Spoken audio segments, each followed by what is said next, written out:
The news is sparse. No change in rates, 9 in favor, 3 dissents, Logan, Hammock, and Kashkari. Other than that, there is not a word of difference between the June statement and this one. Economic activity is expanding at a solid pace, it says. Uncertainty is elevated, in part because of the Middle East. Productivity growth and capital investment are strong.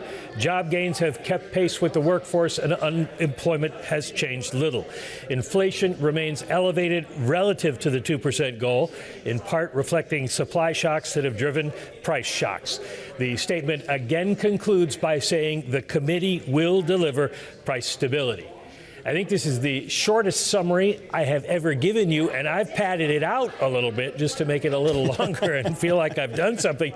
There's no real surprise in here. You could point to the dissenters, but they've all said something about inflation and the fact that we might have to raise interest rates in the future. So it doesn't really give you a clue about what's going on, and there's no hint in the statement about what might happen in the future. So if Kevin Warsh wants the spotlight, definitely on him today. Hey, Mike, I'll come back to you in just a second. Let's whip through the price action. So, as expected, widely expected, no change on this decision. Some dissent, not one, not two, but three dissenting voices from regional Fed presidents from the obvious places. The move in the market's interesting, though. Equities off the lows on the S&P 500, just erasing some of the losses so far this afternoon on the S&P 500. Still negative, but not as low as we once were, with the S&P negative just 0.3%. And we're getting some confidence in the tech trade, the Nasdaq down by 0.2. In the bond market, let's just sit at the front end of the yield curve. Two-year yields were higher by a basis point or two. Now down 4 to 4.25. So we often talk about this, Bramo, the difference between economist expectations and the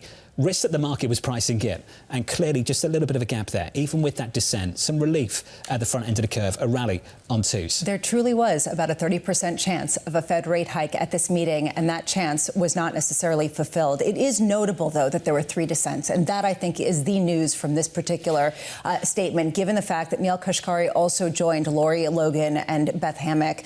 I was on a panel with him, and he was talking about this with a bunch of CEOs and saying this is a problem, and it is more pernicious for the average consumer in this country right now that inflation is so high than potentially the labor market is softening, because it's not. And I think that is something that you are hearing in the minority on the Fed. The good news here for the leadership of Kevin Warsh. Early days, quick reaction. The dissent came from the regional Fed presidents and not from the board. Because if it came from one of the board members this afternoon, I think we'd be having a very different conversation, TK, to the one we're about to have. It's a market voting. Apple, $5.053 trillion, just out to a new record high, 344, is a market voting here on their new Fed I think chairman. Apple's voting on a lack of capex, and I think that's been a story on Apple. Oh, yeah, I know that. I mean, I get that run. But, I mean, right here within the minutes after this announcement with the SPX popping up is well. I mean, they certainly like what they saw.